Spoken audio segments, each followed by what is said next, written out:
Hoy, 15 de marzo de 2013, se cumplen 20 años de la presentación del informe de la Comisión de la Verdad de la Organización de las Naciones Unidas, que recogió miles de denuncias por violaciones a derechos humanos durante el conflicto armado de El Salvador.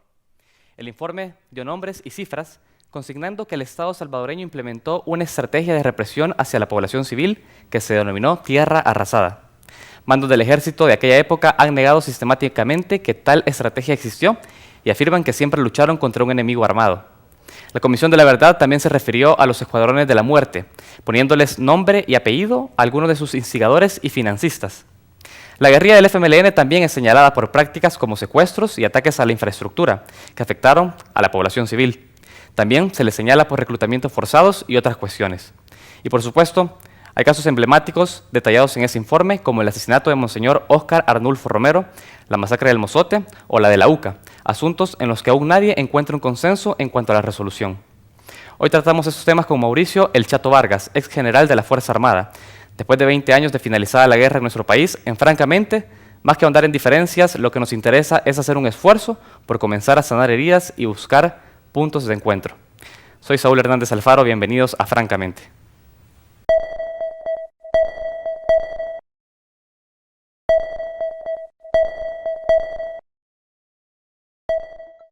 Miguel Rongel Montenegro es el director de la Comisión de Derechos Humanos de El Salvador. Con su experiencia ha participado como ponente en distintos seminarios y ponencias como Canto por la Justicia en El Salvador y Verdad contra Impunidad, la justicia como base para la democracia en América Latina. Ha participado también como docente en el seminario denominado Comisiones de la Verdad en América Latina, Retos y Desafíos, Chile, El Salvador y Paraguay. Es una de las personas con más trayectoria y conocimiento en el campo de la memoria histórica en el país. Mauricio Vargas es un ex militar que fue general de la Fuerza Armada de El Salvador y uno de los principales actores desde el lado del Estado en la denominada ofensiva final que la guerrilla del FMLN protagonizó en 1989. Es parte de la famosa promoción de la Escuela Militar de 1966, conocida como La Tandona. Conocido como El Chato Vargas, según dice él mismo, como un apelativo cariñoso que terminó sustituyendo su nombre con el paso de los años. Es además firmante de los acuerdos de paz que finalizaron el conflicto armado en nuestro país y ya ahora en retiro, es quizá uno de los testigos presenciales más valiosos de este episodio de la historia nacional. Hoy, cuando se conmemoran 20 años de entrega del informe de la Comisión de la Verdad de las Naciones Unidas, una vez finalizada la guerra, contamos con su presencia en nuestro set para conocer un poco sobre los señalamientos que hace dicho informe, el proceso que llevó al fin del conflicto bélico, sobre la aprobación de la ley de amnistía y otros temas relacionados, en un esfuerzo por avivar la memoria histórica de nuestro país, un tema del que ya no se puede hablar de otra forma que no sea, francamente. Bienvenidos a Francamente. Saludamos a todos aquellos que nos sintonizan a través de la web en www.tvx.com.sb. También a aquellos que nos siguen a través de nuestras redes sociales en Facebook en francamente.tvx y en Twitter en francamente.tvx. Los invitamos de paso a que puedan participar a través de nuestras redes sociales en el debate de esta mañana. Ya lo decíamos en un inicio, este día se cumplen 20 años de la presentación del informe de la Comisión de la Verdad de Naciones Unidas y francamente queremos plantear un debate propositivo de cara a encontrar puntos de contacto entre protagonistas, entre posturas sobre este tema. Esta mañana nos acompañan en el set Miguel Montenegro, director de la Comisión de Derechos Humanos de El Salvador, y Mauricio Vargas, quien es excomandante de las Fuerzas Armadas y firmante de los acuerdos de paz, a quien quiero dar la bienvenida esta mañana al set. Muchas gracias. Buenos días, Montenegro, muy buenos días, un saludo a la audiencia. Perfecto. Muy buenos días, señor Vargas, muy buenos días y muchas gracias por invitarnos a este programa que indudablemente tiene mucho que ver en la profundización de la democracia en este país. Excelente. Hemos querido, ya lo decíamos en un inicio, comenzar a plantear un debate propositivo entre ambos, que conocer las posturas de ambos, ¿no?, respecto a este tema. Y quizás para iniciar, bueno, se cumplen 20 años de la presentación de este informe y bueno, me gustaría conocer sus impresiones. ¿Qué hacemos con esto? ¿Creen que es momento para revisar las recomendaciones en este informe y buscar a través de sus hechos la justicia como piensan algunos? o definitivamente tiene que cerrarse este capítulo para no abrir para no abrir ningún tipo de heridas en la sociedad como plantean otros. Me gustaría conocer sus opiniones, quizás comenzando por usted, señor Montenegro. Bueno, sí, en primer lugar creo que quiero aclarar que para nosotros las heridas en ningún momento se han cerrado, ¿verdad? Se ha hablado mucho de que heridas fueron cerradas a partir de una serie de actividades o procesos, entre ellos el acuerdo de paz o la misma amnistía que se decretó en 1993, pero para muchas organizaciones, población, inclusive no solamente de El Salvador como nosotros, sino también organizaciones de Naciones Unidas, Amnistía Internacional, y muchos que hemos luchado porque realmente se haga justicia, en ningún momento se cerraron las heridas. Estas heridas siguen estando abiertas. Y siguen estando abiertas precisamente porque en este país no se ha hecho justicia, ¿verdad? Los familiares, las organizaciones seguimos buscando los desaparecidos, desaparecidas, seguimos buscando que realmente haya una justicia plena, ¿verdad? Una verdadera reconciliación, y la reconciliación no se va a tener si no hay una justicia, si no hay un esclarecimiento de todos los casos de desaparecidos, como decía, desaparecida. Y es ahí donde nosotros hemos venido diciendo esa situación. Si no, podemos comparar otras situaciones como el mismo Guatemala, que acaba de haber un proceso contra el señor Ríos Montt, ¿verdad? En Argentina, donde también más años que los nuestros ha habido un proceso contra militares. Y a partir de ahí yo creo que sí puede haber una verdadera reconciliación, empezar a cerrar las heridas, pero mantener las heridas abiertas constituye un problema realmente en este país, en cualquier país del mundo, ¿verdad? Entonces, yo creo que ese es un factor muy importante en nuestro país, ¿verdad? El informe de la Comisión de la Verdad, que se está cumpliendo precisamente este día, es un informe que se dio después de un proceso de investigación, de documentación que la Comisión de la Verdad realizó, dio sus recomendaciones concretas, señaló la responsabilidad, ¿verdad? Pero que la respuesta a esta situación o este informe fue precisamente la negación, ¿cómo decirle? El decretar una ley de amnistía, ¿verdad? Una serie de aspectos que realmente para nosotros ha sido de preocupación. Claro. Señor Vargas, bueno, primero, disculparme, creo que le llamé comandante, es ex general de las Fuerzas Armadas. Tenía anotado otra cosa en mi punteo. ¿Usted cree que siguen abiertas esas heridas de las que habla el señor Montenegro? Bueno, yo quisiera contrastar más el enfoque desde una perspectiva propia del conocimiento de la letra y el espíritu del acuerdo, y porque una cosa es verlo desde afuera e interpretarlo, y otra cosa es lo que es el espíritu realmente de la comisión y del informe propiamente tal, porque lo que yo creo que viene aquí, claro, es realmente qué experiencias se pueden tener en el cierre de conflictos en otros lugares. Como primer elemento, si la comisión y los informes tienen, qué validez pueden tener, cuál es la fortaleza que tienen, y adicionalmente, posteriormente, ver realmente qué se puede hacer interiormente, porque las visiones, en este caso, van a ser contrapuestas definitivamente. Yo no creo que podamos llegar, vamos a tener un tanto de transferir los pensamientos, pero va a ser bien difícil que los logremos calzar. Y parto diciendo, cuando se plantea la Comisión de la Verdad, creo que hubo de parte nuestra mucha ingenuidad. Nosotros habíamos estudiado todas las comisiones de la verdad hacia la parte de atrás, tratamos de que porque no creo que haya ninguna persona con 3 dedos de frente que pueda estar en contra de que salga una verdad. No creo, me es un poco chocante saber que hayan personas que puedan oponerse a la verdad, pero a la verdad.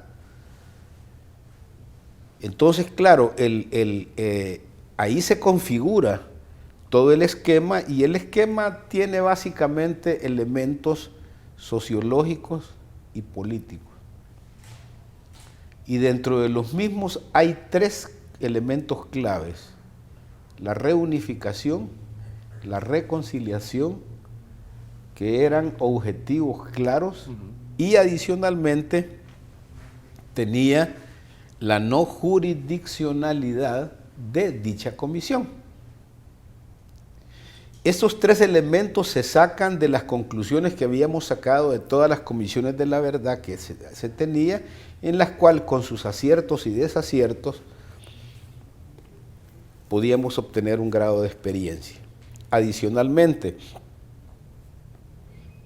la sustraemos de nacionales porque el conflicto era incruento y habían elementos político-ideológicos demasiado germinados al interior de la sociedad salvadoreña.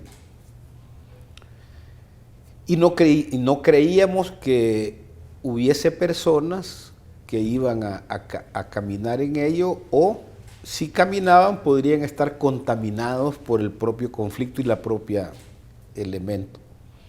No podemos dejar de ver que estábamos en el concepto de la bipolaridad y había un elemento político ideológico en medio de ese camino. Buscamos 3 personas: Reinaldo Figueiredo de Venezuela, el expresidente Betancourt de Colombia y el profesor Burgenthal de los Estados Unidos. ¿Por qué razón? Porque Reinaldo había estado inmerso en una forma muy primaria en el conflicto venezolano, que tuvo un término con el acuerdo de punto fijo. El doctor Betancourt, porque había tenido que pasar en el mando, y cuando hubo el desalojo de la Corte Suprema de Justicia en Colombia, donde hubo unos quemados y muertos, magistrados, guerrilleros, todo lo que usted quiera, entonces en esas 2 personas encontrábamos que podían comprender mejor el problema interno de El Salvador, porque lo habían vivido y lo habían procesado. Y el doctor Burgenthal, porque considerábamos de que él es un estudioso y un académico sobre los derechos humanos. Desde ahí prácticamente digo que todo fue desde una perspectiva ingenua de conocer la verdad, porque la Comisión de la Verdad, dije, no tiene jurisdiccionalidad, pero para que se entienda, el criterio de jurisdiccionalidad no comprende facultades de juzgar e imponer sanciones. Esa es la primera limitante que tenía la Comisión de la Verdad. No podía facultativamente juzgar o imponer sanciones. Estaba inhibida de establecer tipificación de hechos delictivos. Estaba inhibida de hacer valoraciones sobre evidencias o elementos probatorios. No podía establecer grados de participación, porque estas son atribuciones de las instituciones o los tribunales de justicia salvadoreños, y se le daba unas salidas en las funciones, especialmente en la número 14 y en la número 9 del informe. Desde ahí prácticamente está un marco de la atribución propia de la comisión. Dije la reconciliación, la reunificación, la no jurisdiccionalidad y recomendar medidas que inhiban hacia el futuro que esos hechos se vuelvan a repetir. Y la no jurisdiccionalidad, pero creo que me quedaría en esta parte para poder después seguir ahondando en el tema. Quisiera preguntarle sobre esto, señor Montenegro. Es muy importante lo que nos comenta el señor Vargas, no tenía atribuciones jurisdiccionales la Comisión de la Verdad. Pues, ¿Usted creería que hubiera sido conveniente? Yo creo que, como dice el general Vargas, yo creo que ese fue yo no sé si fue un entendimiento, un acuerdo de ustedes con la gente del frente, con todo el papel que iba a jugar los 3 delegados de la Comisión de la Verdad. No lo sé, lo desconozco. Pero es difícil. Pero te lo pongo, porque aquí está, las actuaciones de la comisión no son jurisdiccionales y es parte del acuerdo. Bueno, pero es difícil, en todo caso, que en cualquier país del mundo donde se han cometido graves violaciones a los derechos humanos, no pueda tener al final una posición como la que tuvo la Comisión de la Verdad. Esto en cualquier país del mundo, ¿verdad? Cuando 2 o 3 o 4 delegados que van a conducir una Comisión de la Verdad ven todas las atrocidades, todos los hechos, muchas veces esta situación es motivada precisamente por la justicia, que es importante de reconocer. En varios lugares del mundo donde se han llevado Comisión de la Verdad ha sido claramente esa posición de las comisiones. Pero si ¿verdad? podemos ir interactuando, el problema es que no es discrecional, hay un mandato. De acuerdo, pero ese Aunque mandato... ellos encontraran lo que quisieran encontrar, sino que renuncien al cumplimiento de su mandato, pero no pueden transgredir el mandato de las partes. Ahí está el problema desde mi perspectiva. Claro, es un problema que ustedes lo vieron, pues, ¿verdad? Pero desde el otro ángulo de los defensores de derechos humanos, de las organizaciones, de los familiares, lo hemos visto como una actitud justa que dio el informe de la Comisión de la Verdad. Quiero que quedemos acá en pausa, tengo que ir a un primer corte, vamos a seguir hablando por supuesto más en detalle al volver de la pausa. Vamos rápidamente a nuestro primer corte, enseguida estamos en Francamente.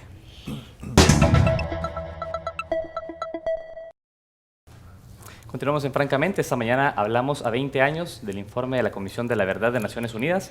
Hemos planteado un debate dentro de nuestro set, de nuestro programa de Francamente. Y tenemos en nuestro espacio a Miguel Montenegro, él es director de la Comisión de Derechos Humanos de El Salvador, y Mauricio Vargas, ex general de las Fuerzas Armadas y firmante de los acuerdos de paz.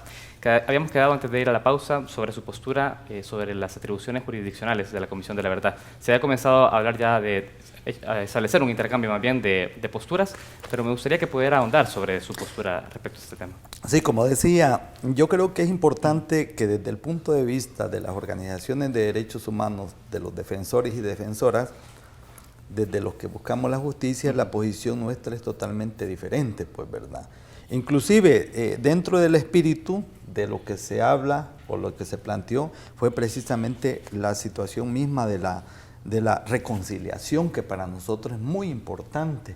La reconciliación no es cuando se van a dejar aspectos tan valiosos, importantes como saber la verdad y la justicia, ¿verdad?, a un lado. Yo creo que la reconciliación es precisamente conocer la verdad, hacer justicia, y a partir de esa situación es un ingrediente precisamente que se le encomendó a la Comisión de la Verdad dar, y a partir de esa situación misma consideramos nosotros que es que la Comisión de la Verdad hizo sus señalamientos concretamente en cuanto a este aspecto, ¿verdad? Es ahí donde yo creo que hay diferencias. Yo entiendo lo que fue la posición del general Vargas dentro del proceso de negociación, sobre todo viniendo de la Fuerza Armada, una situación también del frente, ¿verdad?, del FMLN, su posición misma, y otra situación misma desde la situación de los que estaban al frente de la Comisión de la Verdad y por supuesto de la sociedad civil, de los defensores y las organizaciones de derechos humanos,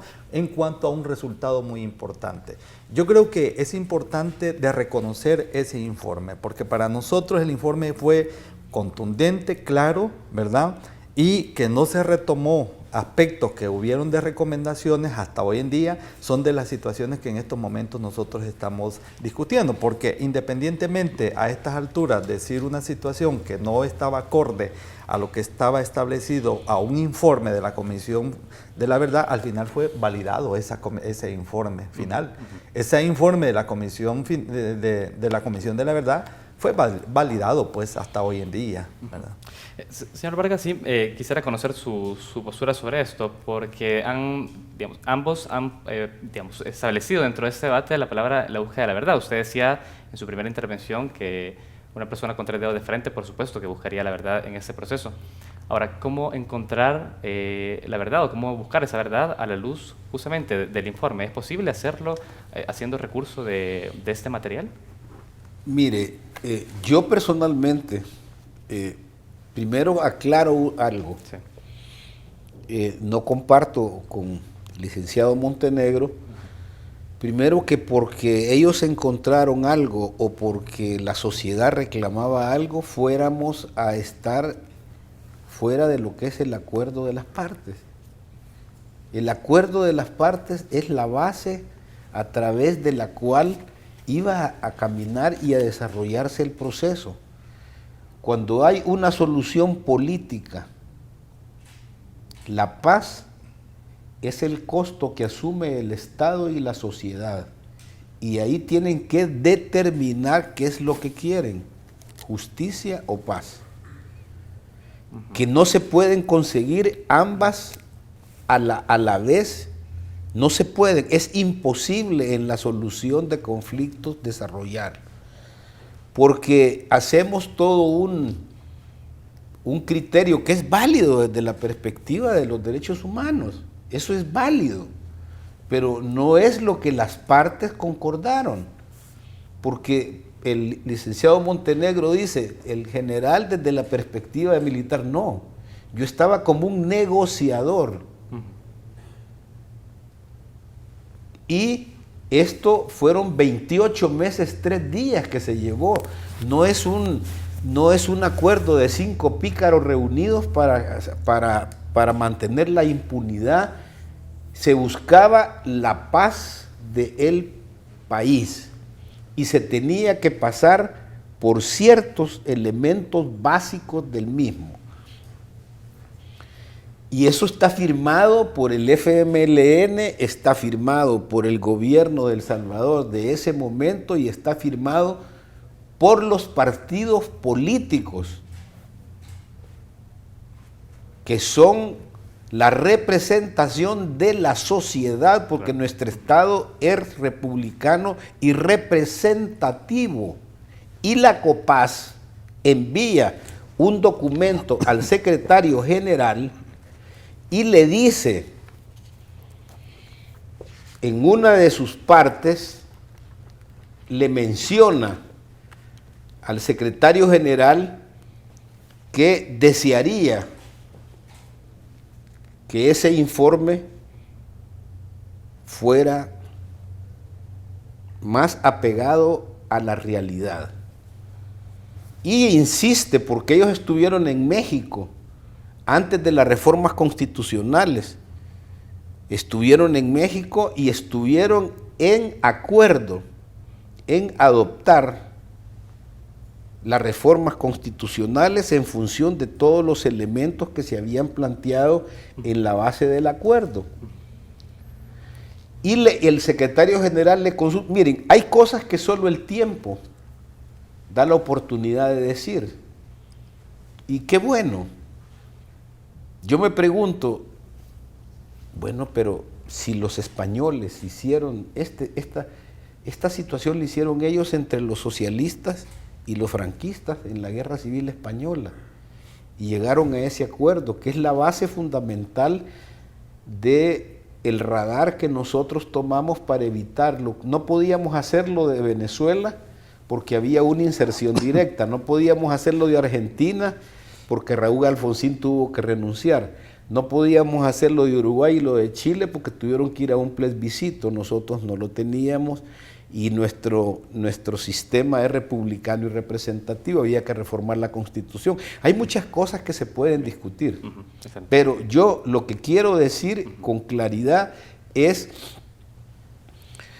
que precisamente lo que el licenciado plantea es uno de los problemas que el secretario general vio en la comisión cuando dicen ellos, percibieron el acierto de los negociadores, dicen los 3 señores del acuerdo,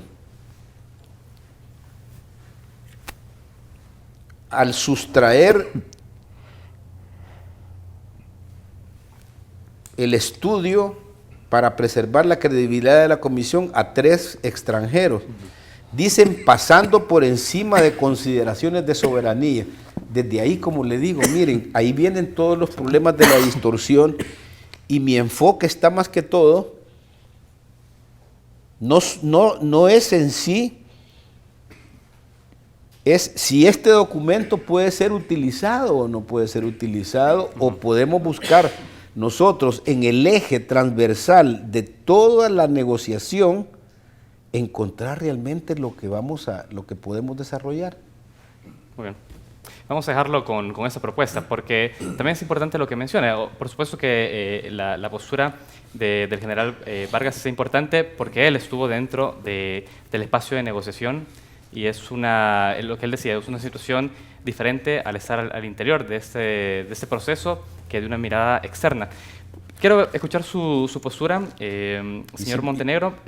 Si me permites aumentar, dice el secretario general, con miras no a sancionar individuos, sino a prevenir, fortalecer y promover y buscar la reconciliación. El mismo secretario general, en su carta del 14 de diciembre del 93, nos lo hace ver, y la COPAS dice: parece indicar el consenso en cuanto que las recomendaciones contenidas no se cumplen. Es a propósito justamente de esto que debo preguntarle. ¿Usted cree que hubiera sido posible construir una situación de paz, de posconflicto, a la luz de la impunidad? Porque es precisamente lo que reclaman las víctimas. No ha habido justicia, sino ha habido un proceso, como usted menciona, de carácter jurisdiccional, a través de procesos de tribunales, de tipificación de delitos, como ya lo mencionaba el informe, que no lo contempla. Es decir, ¿usted cree que hubiera sido posible la paz en el país sin haber pasado por este proceso en el cual se dejó en impunidad en muchos de esos casos? No, definitivamente no.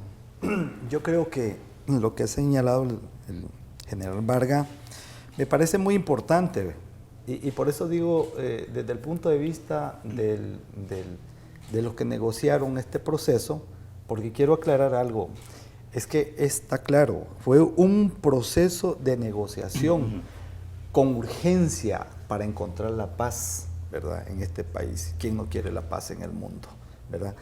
El gran problema es que no se tomó en cuenta la opinión de la sociedad salvadoreña en su totalidad, ¿verdad? Si no hubo un proceso de negociación armada, que era la urgencia en aquel momento, un conflicto armado de 12 años en el cual habían las posibilidades, ¿verdad?, de dejar a aquellos que se oponían a la paz, a buscar una salida negociable, porque había muchos que se oponían a ese proceso, ¿verdad? Pero entonces buscar, con la intermediación de Naciones Unidas, a mí me pareció muy importante, pero se dejó a un lado a la sociedad salvadoreña, sobre todo aquellos que podían opinar, académicos, universitarios, universidades, organizaciones de derechos humanos, sociedad salvadoreña, toda la población se dejó a un lado. Y por eso se habló mucho de esa paz armada, un cese de fuego de una paz armada. Pero definitivamente yo creo que lo que haya dicho el señor secretario en aquel momento, ¿verdad?, lo que manifestó y lo que ha leído el general Vargas, me parece a mí que son elementos que realmente a lo mejor no compartió totalmente con el informe de la Comisión de la Verdad, pero el informe de la Comisión de la Verdad, ahí está, pues. Por eso yo decía, se validó, porque al aceptar lo que se creó en el 93 fue la ley de amnistía, que contradijo totalmente la situación resultado del informe de la Comisión de la Verdad, ¿verdad? Pero es difícil que se deje a un lado la justicia, se garantice la impunidad, que es lo que ha pasado en este país. O sea, aquí podríamos sacar documentos, podríamos ver detenidamente la posición del secretario general, la posición de muchos políticos, analistas, etcétera, etcétera, ¿verdad? Pero son 20 años de la cual estamos recordando ese informe de la Comisión de la Verdad, ¿verdad? Que ahí está concretamente los señalamientos, y es de ahí donde nosotros, ¿verdad?, y muchos defensores y organizaciones de derechos humanos estamos exigiendo que realmente cese lo que ha sido la impunidad, ¿verdad? Entonces, yo creo que aquí es importante señalar esto, o sea, o buscar la paz, ¿verdad? Es precisamente con la participación de la sociedad salvadoreña entera. Por eso se habla mucho que en este país no ha habido una verdadera reconciliación, ¿verdad? Porque no ha habido un proceso de justicia, porque no ha habido un proceso de búsqueda del cese de la impunidad, que ha sido uno de los grandes problemas en este país, y ese ha sido el problema existente hasta hoy en día con relación al informe de la Comisión de la Verdad, ¿verdad? Es necesario seguir avanzando y plantear otros temas también dentro de esta discusión, y es los señalamientos de casos específicos que hace este informe de la Comisión de la Verdad. Vamos a abordar, por supuesto, tanto los señalamientos para el ejército como para la guerrilla, porque hay señalamientos para ambas partes. Y quizás vamos a iniciar con un señalamiento que hace, y es el tema de la estrategia de tierra arrasada. El informe menciona que existió tal estrategia, pero existen algunos mandos militares que niegan que hubo, digamos, el desplazamiento de personas civiles y que el enemigo principal eran enemigos armados. Yo necesito conocer también su opinión. Señor Vargas, ¿existió realmente esta estrategia de tierra arrasada en el país? No, mire, la posición institucional nunca en ningún momento, estos son, digo, el conflicto político ideológico caracterizaba ciertas cosas en un momento determinado y la caracterizaba para deslegitimar políticamente a una institucionalidad y poder obtener una ventaja. Primero, quiero aclarar algo que también digo el tiempo, y no sé si todavía el tiempo es suficiente para decir lo que voy a decir, pero en vista de lo que estamos platicando, pues hay que decirlo. Primero, la comisión, que escuché en el currículum del licenciado Montenegro, que había estado en algunos congresos o estudios de las diferentes comisiones de la verdad, creo que dijeron Chile y no me acuerdo cuál otra, que había como experiencias que... He socializado con mucha gente del tema de la... Sí, he participado en algunos foros. Ok, entonces, en esos foros, si usted revisa, lastimosamente no lo traje, las personas que le escribieron el informe de la Comisión de la Verdad de El Salvador fueron los mismos que escribieron los que estuvieron en todos esos procesos en América del Sur y gentes con pensamiento liberal. No vamos a hablar en un término que no se quiera entender, porque yo le voy a hablar de conservadores y pensamientos liberales, ¿verdad? Aunque dicen aquí que no hay que hablar de izquierdas y de derechas, pero hay izquierdas y hay derechas, ¿y por qué no se va a decir? ¿Cuál es el problema? Y el que sea de izquierda que defienda su pensamiento y el que sea de derecha que defienda su pensamiento. ¿Y cuál es el problema? Pues? Y no queremos realmente una democracia. Pues. Entonces, todas esas personas son gente de pensamiento liberal que anduvieron y los formatos ya hasta los traían hechos.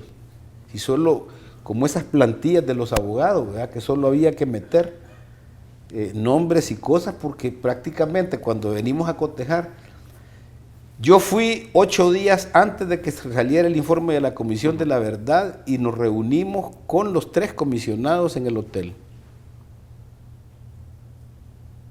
Y se les dijo, miren señores, esto es un exceso. Pero es que comenzaron a dar una serie de explicaciones medio ambiguas que no se entiende. Lo que sí le puedo decir es que el informe de la Comisión de la Verdad salió más o menos así, pero el informe era más o menos de este alto. ¿Por qué un exceso, decir? Primero porque se abrogaban la soberanía, segundo porque no tenían discrecionalidad, tercero porque era imposible que el tiempo que tenían hubiese podido abarcar en forma seria y en forma responsable la verdad del conflicto. Y ahí hubo historias omitidas y hubo verdades unilaterales. No hubo una investigación. Sobre el tema de la estrategia de tierra arrasada, ¿en cuál de las dos se ubica? En historias omitidas y en verdades unilaterales. Porque realmente, mire, si queremos aprender como sociedad que es mejor coexistir que matarnos, y es mejor hablarnos que ignorarnos. Si queremos aprender eso, no podemos estar en la posición en que estuvimos en ese tiempo, porque eso nos llevó a los problemas que tenemos. Y dentro de los liberales que están, hay muchas gentes que no han sido mencionadas dentro de la Comisión de la Verdad y que son parte del conflicto. La famosa tierra arrasada, yo le puedo enseñar o podemos buscar en los planes de operaciones del Estado Mayor, porque hasta ahí llegué yo a ese nivel, que era el nivel eminentemente operativo militar, no político militar. Nosotros no teníamos nada que ver con eso. En ningún momento usted va a encontrar en el concepto de la operación, ni en las misiones, realizar. Quiero hacerles que me pueda entender el televidente. En el momento que está ahí, hablo de los combatientes, y hablo de los combatientes de ambos lados, no hablo de unos, de buenos o de malos, de héroes o de villanos, no, hablo de ambos. Lo que en ese momento existía era una adrenalina hasta el máximo tope y una idea prefijada, amigo-enemigo. Pero no habían preconcebido, como se pretende hacer ver, ciertos criterios que no tienen sentido. A este momento no puede ser. Y es más, quiero cerrar este momento diciendo, cuando el licenciado plantea otra vez que el acuerdo es un acuerdo cerrado y que es de una paz armada, es parcialmente cierto, porque los partidos políticos se han reunido con los sectores. Nosotros recibimos en Costa Rica 1, 2 y 3, recibimos en México ciertas comisiones y escuchamos en un momento determinado, y los partidos políticos tenían al interior de la sociedad, en la Asamblea Legislativa, que tuvieron reuniones con distintos, hoy, que si los abarcaron a todos o no los abarcaron a todos, eso será otro problema.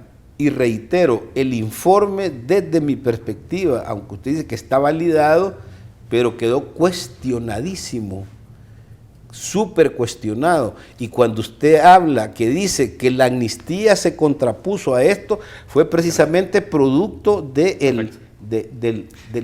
pero no sé. Sí, tenemos que ir a un corte porque me gustaría conocer también la postura del señor Montenegro ante esa reacción. Entonces necesitamos un espacio de réplica. Vamos rápidamente a un corte. Vamos rápidamente a nuestro segundo corte. Enseguida estamos en Francamente. Continuamos en Francamente. Esta mañana conversamos a 20 años de la presentación del informe de la Comisión de la Verdad de Naciones Unidas, y se había planteado ya un debate, por supuesto, interesante, y me gustaría conocer ahora su reacción, señor Montenegro, ante lo que recién nos dice el ex general Vargas. Él decía, bueno, nunca se planteó de una manera explícita esto dentro de los planes del ejército, una estrategia denominada de ese tipo. Ahora, desde el lado de sus funciones, ¿ustedes han encontrado que efectivamente existió una estrategia de esa característica? Sí, definitivamente sí. Y yo creo que el general Vargas lo ha señalado muy bien. Él estuvo desde un plano, ¿verdad?, operativo, estratégico, pero había los otros que estaban desde el punto de vista político, estratégico, ¿verdad? Hasta donde llegó él, lo ha manifestado, llegó al conocimiento de eso. Yo no conozco exactamente la estrategia directamente de la Fuerza Armada de aquel entonces, pero sí, o sea, digo yo, en las discusiones que ellos sostuvieron. Pero sí sabíamos nosotros exactamente que sí hubo una política de esa situación de tierras arrasadas. Precisamente yo me atrevo a decirle, porque la Comisión de Derechos Humanos, al igual que otras organizaciones de derechos humanos, logramos documentar todo ese tipo de situaciones. Y precisamente la presidenta de la Comisión de Derechos Humanos, Marianela García de Villas, que fue asesinada precisamente un 14 de marzo, el día de ayer, nosotros dimos una conferencia de prensa, ¿verdad? Fue precisamente cuando ella fue capturada en un operativo de esa naturaleza. Porque Marianela fue la vicepresidenta de la Federación Internacional de Derechos Humanos y se había pedido que presentara informe ante la Comisión de Derechos Humanos de Naciones Unidas, donde se iba a establecer el uso de armas químicas, el uso de ese tipo de estrategias. Y Marianela fue capturada en un lugar de la Bermuda, en el departamento de Cuscatlán, donde se llevó a la escuela militar. Es parte del cerro de Guazapa eso. Es la parte de aquí, de Suchitoto, donde está, es una hacienda. El cerro de Guazapa, que era un escenario, porque hay que caracterizarlo bien. Sí, pero Suchitoto es Suchitoto. Suchitoto es el municipio, pero lo que yo quiero decir es que fue la hacienda cuando ella andaba en la búsqueda de información de uso de armas químicas, ¿verdad? Ella precisamente fue capturada, hubo una misión internacional de investigación y se pudo determinar que efectivamente había estos tipos de operativos. Nosotros documentamos diferentes tipos de informes, no solamente en Cuscatlán, sino en Morazán, en Chalatenango, en varios lugares donde sí se utilizó ese tipo de política, ¿verdad? De lo que es tierra arrasada, ¿verdad? Sí, perdón. El planteamiento que usted hace es que eso fue diseñado desde un mando político y no un mando operativo. Es por eso que menciona que probablemente no se pudo haber enterado el general Vargas. Claro, puede ser. Yo no lo sé, ¿verdad? Pero yo lo quiero decirle, es como el tema de la tortura. El tema de la tortura fue, aunque se ha querido negar, que fue una estrategia de aplicar la tortura en los cuerpos de seguridad, en los cuarteles del ejército, fue una realidad. Fue una realidad y fue una política de la Fuerza Armada, del gobierno, o sea, del Estado, frente a la población, aplicar la tortura. Es otra de las situaciones, y no recordemos el decreto 50 que se daba ya por el 85-86, que estaba vigente. Entonces, yo parto de hechos concretos, o sea, de testimonios de población, y les puedo asegurar el caso de Marianela, que tuvimos los informes, esa información de cómo se estaba dando esa situación. Entonces, por eso digo yo, sí, hubo operativos de esa magnitud, ¿verdad? Si no veamos el caso de la masacre del Mozote, del Calabozo, ¿verdad?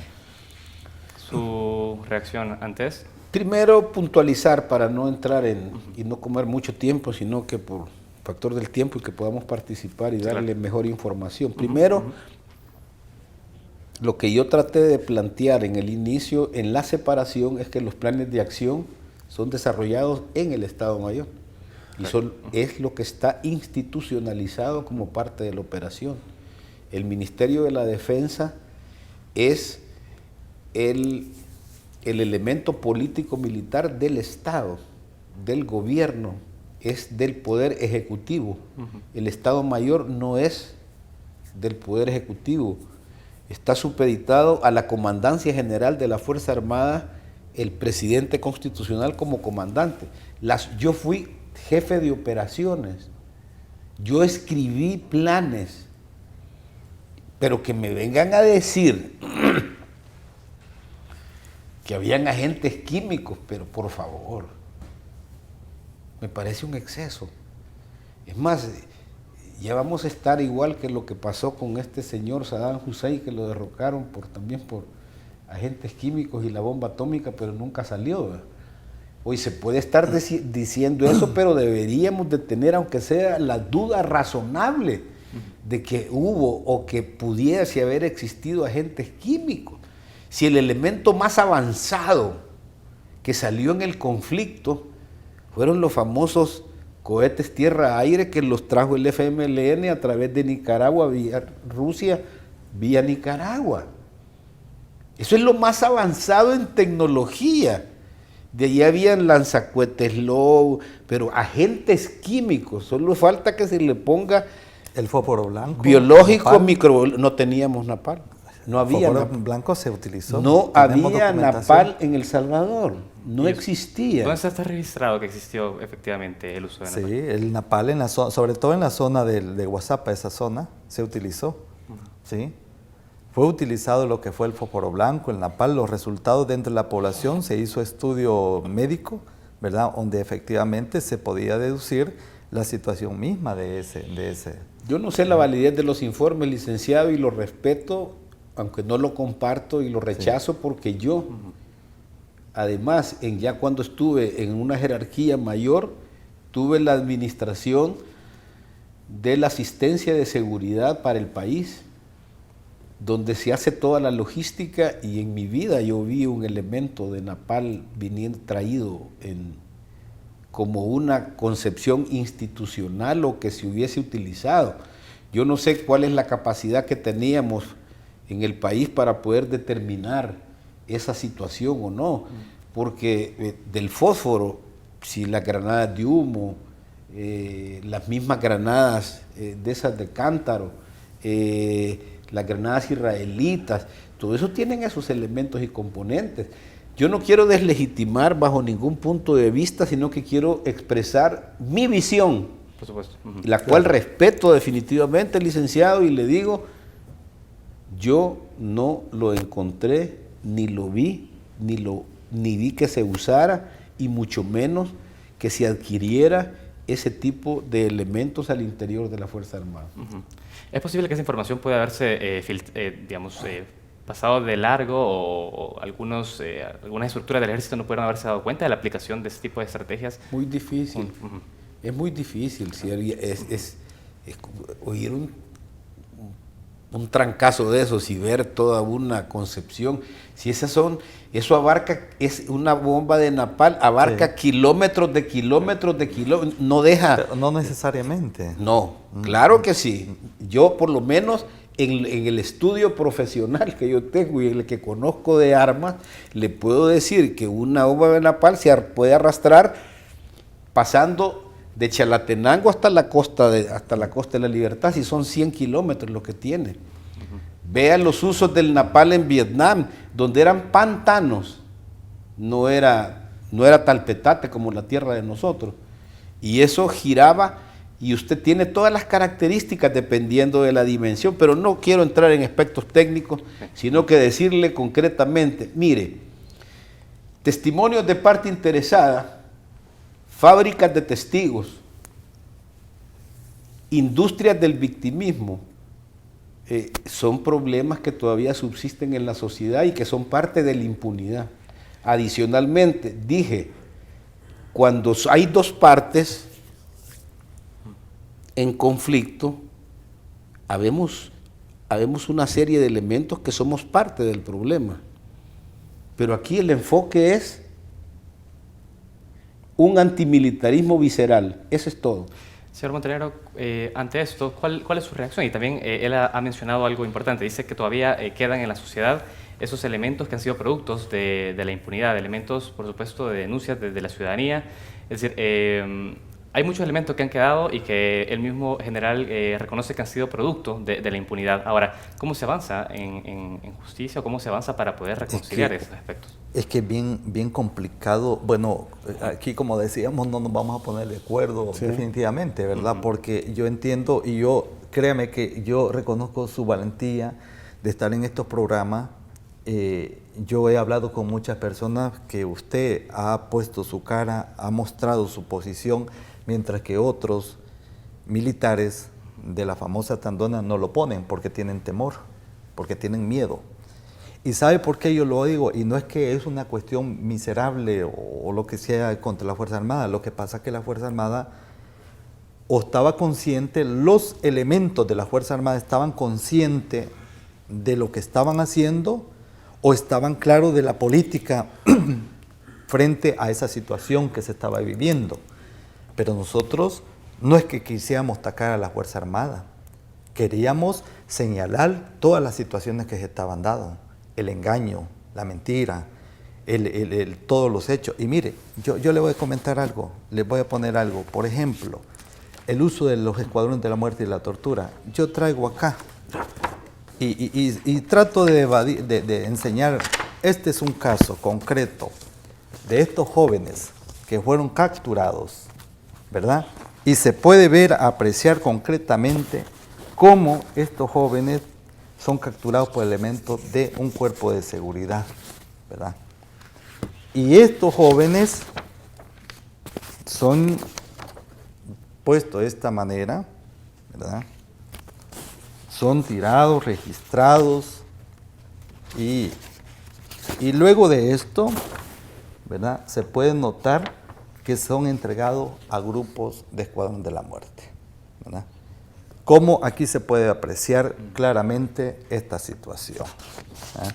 Y luego de eso son llevados en este pica, colocados hacia la parte afuera. La siguiente fotografía es donde nosotros lo exhumamos ya los cuerpos de ellos. No lo muestro porque es una situación bastante complicada, ¿verdad?, donde aparecen sus cadáveres. Ese es un caso concreto. El otro caso concreto, y puedo decirlo con toda certeza general, es sobre el tema de la tortura. El tema de la tortura, y perdón que me ponga adelante, pero estuvimos varios miembros de la comisión capturados en 1986 y se nos aplicó la tortura. Dentro de los cuerpos de seguridad, Policía de Hacienda y Policía Nacional. ¿Quiénes nos aplicó? Estaba el general Golcher en el 86. Se nos aplicó. Nosotros pudimos realizar todo un proceso de investigación de la tortura que se aplicó. Y no es que la gente haya dicho, es que se nos aplicó, ¿verdad?, la tortura, lo hicimos y fue evidente. Y este documento que muestra aquí los métodos, los testimonios, los casos que nosotros, el tipo de tortura que se aplicó, hicimos dentro con la firma y el sello de sus dedos pulgares de las personas, los métodos utilizados. O sea, yo le puedo mostrar este documento, nosotros precisamente es un documento in situ realizado en el lugar. Y yo puedo garantizarle que a nosotros, a mí en lo personal, se nos aplicó esa tortura. Entonces, no es que estuviéramos en contra de la Fuerza Armada, totalmente. Estuvimos los hechos que se cometieron en aquel entonces. Se cometió tortura, desaparecimiento, y tengo pruebas. Yo lo sufrí. Yo estuve en la Policía de Hacienda. Entonces, por eso digo, por eso es que puedo afirmar esa situación, ¿verdad? Y yo por eso digo yo, bueno, la responsabilidad, la justicia, como se dice, ¿dónde está la justicia? Ha dejado un tema importante, yo tengo que ir cerrando ya este espacio, pero usted ha hablado de justicia y me gustaría conocer, a la luz de esto, General Vargas, ¿qué planteamiento podría hacerse hoy por hoy desde quienes estuvieron o quienes han sido señalados como responsables de algunos de estos crímenes para poder llevar a la justicia, para poder lograr una reconciliación con esas personas de la sociedad civil que hoy por hoy siguen exigiendo de alguna manera justicia? ¿Es posible que se les pueda entregar o qué propuesta podría hacer algunos actores del ejército que estuvieron involucrados para llegar a una justicia en el país? Sería un poco atrevido de mi parte, sin un estudio profundo de las consecuencias, tirarme desde un punto de vista justicialista o tirarme de un punto de vista del perdón y el olvido.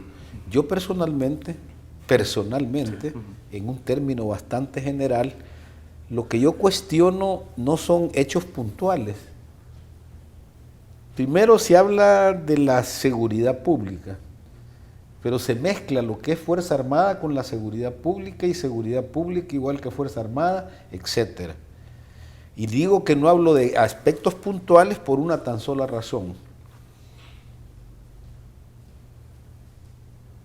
Bueno, pero ¿qué pasó del otro lado hacia este lado? Estamos hablando, cuando yo hablo de viscerales antimilitaristas, lo hablo desde la óptica de que solo hay una historia y una verdad. Por eso dije, historias omitidas y verdades unilaterales. Hablamos del Nepal, pero no hablamos de los tepezcuintes que deshicieron un montón de muchachitos. Hablamos de violaciones y de muertes y no hablamos de los secuestros y de las muertes de las personas que murieron dentro de las donde sea. Y estemos hablando desde el señor Regalado hasta el último que pasó, ya firmados los acuerdos de paz, hubo violaciones a los derechos humanos, hubo secuestros que fueron comprobados y que fueron también dichos por la Comisión de la Verdad, pero yo no los uso porque para mí el criterio de la Comisión de la Verdad hay que analizarlo con mayor asepsia. No hablamos de la destrucción, no hablamos del asesinato de los alcaldes. Pero entonces digo yo, Si hay una historia unilateral, hay una verdad unilateral y hay una historia omitida, algo, aunque me dicen el chato, pero lo huelo, algo me dice a mí que algo no anda bien, que para hacer justicia no me calza. Unos hablan de verdad, justicia y perdón. Está bien, pues, pero verdad, justicia y perdón para todos. Bien. Bajo esa lógica, conociendo la verdad también de la otra parte que por supuesto usted ha dicho, y lo ha dicho muy bien, no hemos abordado en este espacio, pero bueno, también ha sido por cuestiones de tiempo, nos ha conducido de esta manera el espacio, pero conociendo también esa verdad, esas historias que también de alguna manera son omitidas, como usted menciona, ¿podríamos esperar un perdón por parte de tanto de las parte de la guerrilla como parte del ejército sobre los crímenes que se cometieron durante ese periodo?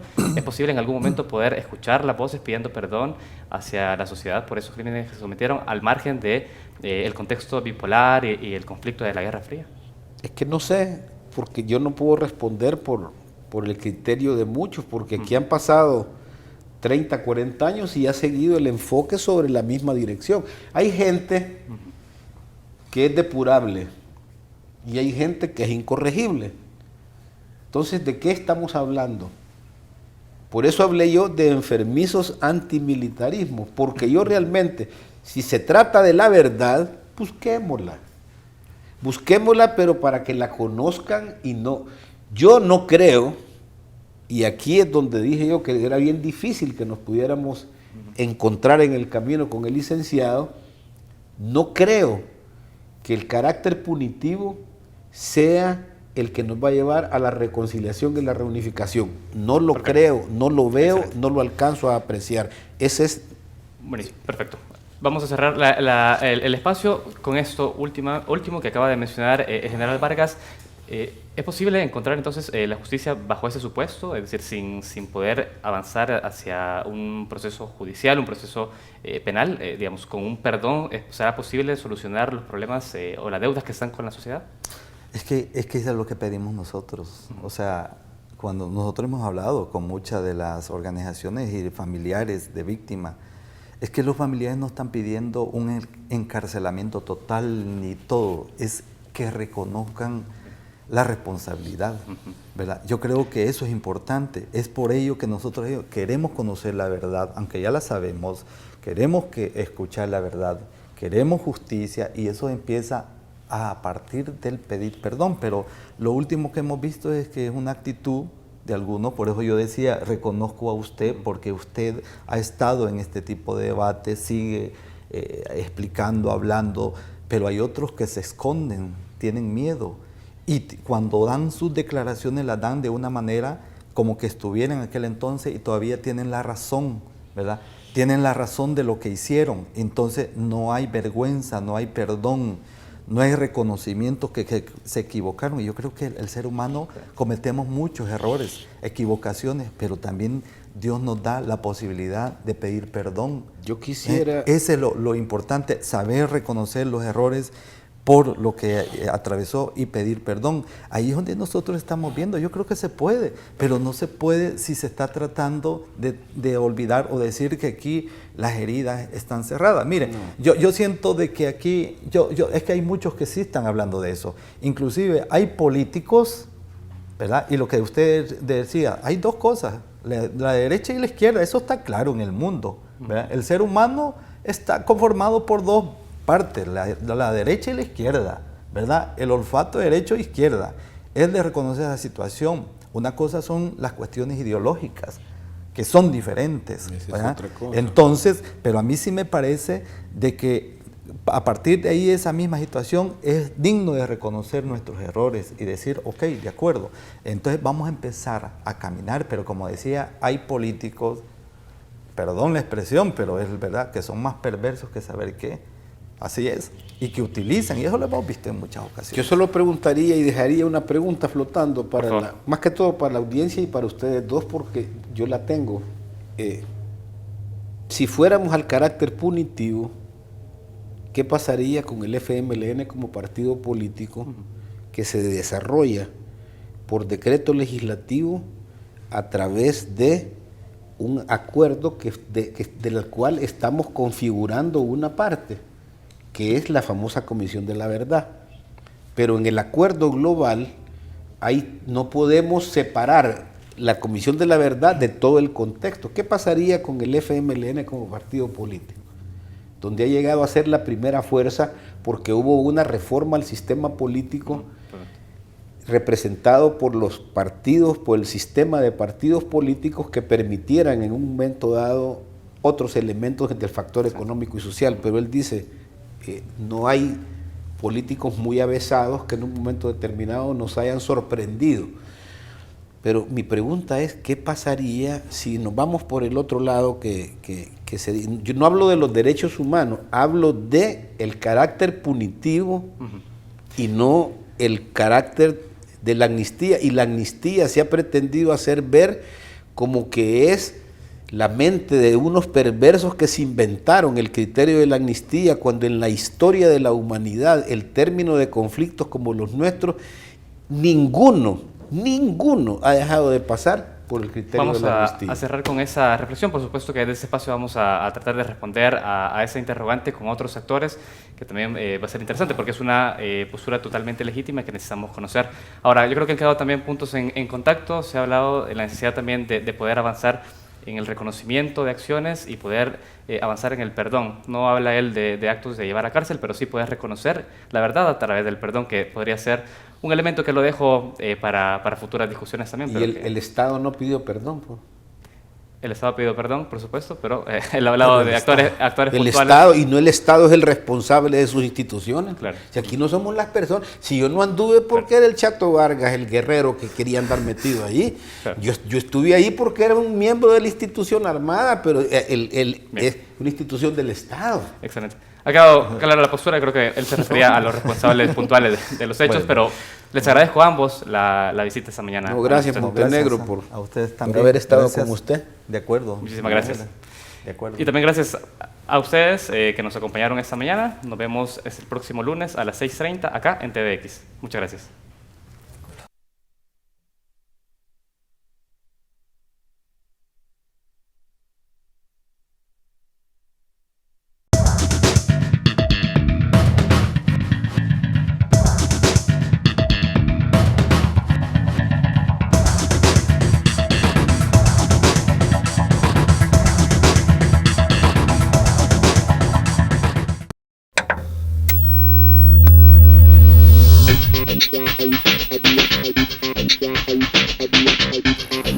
Yeah.